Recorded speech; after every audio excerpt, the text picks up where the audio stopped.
శాశ్వతశాల ఇది నా యేసు నివసించెశాల.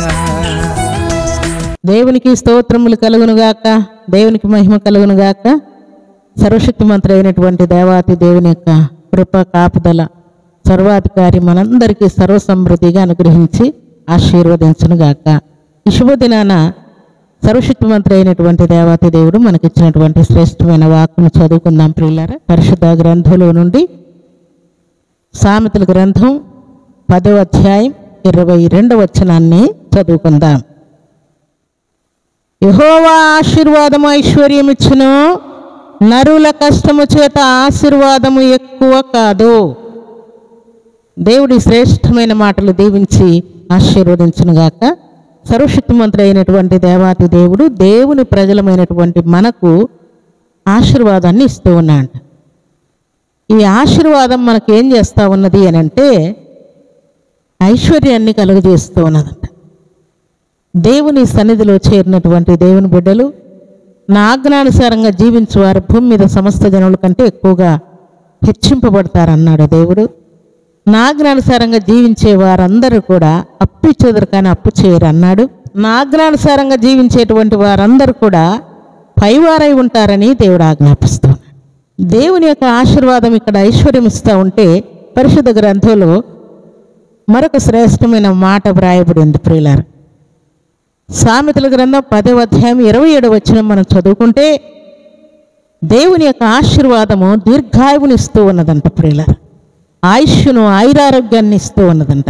అలాగే ప్రతి విధమైనటువంటి ఎయిడ్స్ వ్యాధి, క్యాన్సర్ వ్యాధి, షుగర్ వ్యాధి, థైరాయిడ్ వ్యాధి, చికెన్ గున్య వ్యాధి ఎలాంటి వ్యాధులైన వాటన్నిటిని కూడా దేవుడు గద్దించి మరణంలో నుండి జీవంలోనికి దాటించి దీర్ఘాయువును దేవుని యొక్క ఆశీర్వాదం ఇస్తూ ఉన్నదంట ప్రియులారా. అలాగే సామెతల గ్రంథం 15వ అధ్యాయం 16వ వచనం చదువుకుంటే యెహోవా ఆశీర్వాదము కొంచెమైనా అది శ్రేష్టమైనదిగా ఉంటుందంట ప్రియులారా. ధనవంతులకు లోకంలో ఉన్నటువంటి చాలామందికి ఎంతో ఆస్తులు ఉండొచ్చు కానీ వారికి నెమ్మది ఉండదు ప్రియులారా. అయితే నీతిమంతులకు కలిగినది కొంచెమైనా సరే అది శ్రేష్టమైనదిగా దేవుని యొక్క ఆశీర్వాదముగా కనబడుతూ ఉన్నదంట. దేవునికి స్తోత్రములు కలుగునుగాక. ఈ శుభదినాన ఏదైనా నాకు కొంచెమే ఉంది, నా విద్య కొంచెమే, నా బుద్ధి కొంచెమే, అలాగే నాకు వచ్చిన మార్కులు కొంచెమే, నా జాబ్ కూడా చిన్న జాబే, నా ఆత్మీయ జీవితం కూడా చాలా చిన్నదిగా ఉన్నది, నేను ఆత్మీయంగా వర్ధిల్లట్లేదు, నా ఇల్లు చిన్నదే, నా పొలం చిన్నదే, నా అమౌంట్ కూడా చాలా తక్కువే అని టెన్షన్ పడుతూ ఉన్నామేమో. అయితే దేవుడు అంటున్నాడు యెహోవా ఆశీర్వాదము ఐశ్వర్యం ఇస్తూ ఉంటే, యెహోవా ఆశీర్వాదము దీర్ఘాయువునిస్తూ ఉంటే, యెహోవా ఆశీర్వాదము అది కొంచెమైనా బహు విలువైనది శ్రేష్టమైనదిగా ఉంటే ఎంత ఉంటే ఏంటి ప్రియులారా, దేవుని యొక్క ఆశీర్వాదం మన మీద ఉన్నదా లేదా అన్నది ప్రాముఖ్యమైనటువంటి సంగతిగా దేవుడు జ్ఞాపకం చేస్తూ ఉన్నాడు. దేవుని సన్నిధిలో చేరినటువంటి దేవుని ప్రియబిడ్డలమైనటువంటి మనందరికీ దేవుడు ఇస్తున్నటువంటి శ్రేష్టమైన వాక్కును మనం జ్ఞాపకం చేసుకుంటే యెహోవా ఆశీర్వాదం వలన ఇన్ని దాగి ఉన్నాయి ప్రియులారా. యెహోవా ఆశీర్వాదం వలన శత్రువులను కూడా అణచివేసే కృపను దేవుడు మనకు అనుగ్రహిస్తూ ఉన్నాడు ప్రియులారా.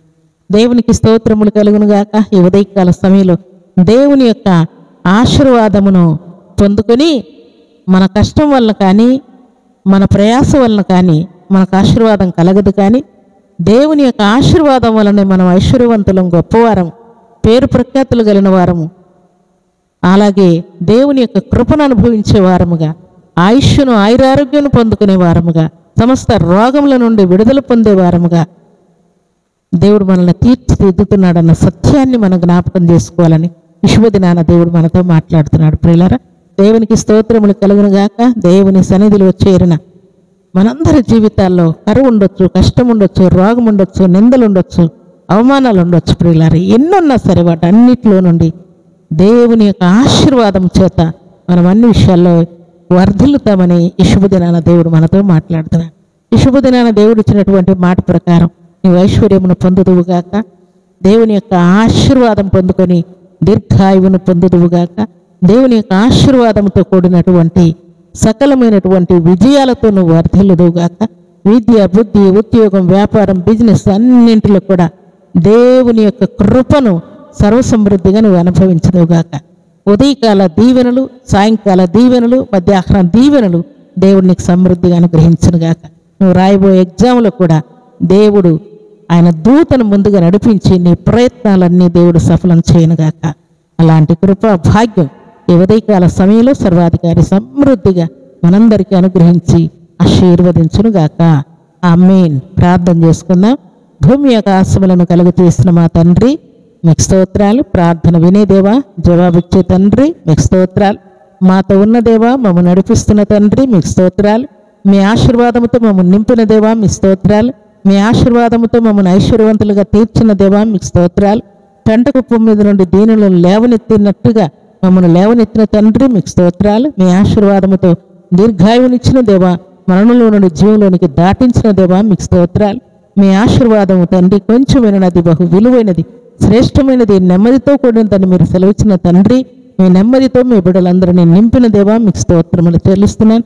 బిడ్డల విద్య ఎందు, బుద్ధి ఎందు, ఆరోగ్యం ఎందు కాపాడిన దేవా, డిఎస్సి రాస్తున్న బిడ్డలందరికీ మీ కంచె ఉంచిన తండ్రి, మీ దూతను నడిపించిన దేవా, ఆలోచన చెప్పుటయు లెస్ అయిన జ్ఞానమునిచ్చుటయు నా వశమని సెలవిచ్చిన తండ్రి, జ్ఞానాధారము నేనే అని సెలవిచ్చిన దేవా, మీ వాక్కు చేత ప్రతి బిడ్డలను తాకినందుకు ఏమైనా స్తుతిస్తూ ఉన్నాను. అందరికీ మీ ఆశీర్వాదపు జల్లులు యేసుక్రీస్తు నామములో కుమ్మరించబడనుగాక. మీ ఆత్మ అభిషేకం మీ బిడ్డలకు అనుగ్రహించబడనుగాక. మీకు స్తోత్రాలు. ఈ ఉదయకాల దీవెనలు, ఆశీర్వాదములు ప్రతి బిడ్డకు అనుగ్రహించి మేలుతో తృప్తిపరచమని ప్రార్థిస్తూ మీ కృపగల హస్తములకు బిడ్డలందరినీ అప్పగించుకుంటూ యేసుక్రీస్తు అతి పరిశుద్ధమైన నామమున స్తుతించి ప్రార్థించి వేడుకుంటున్నాము తండ్రి. ఆమేన్.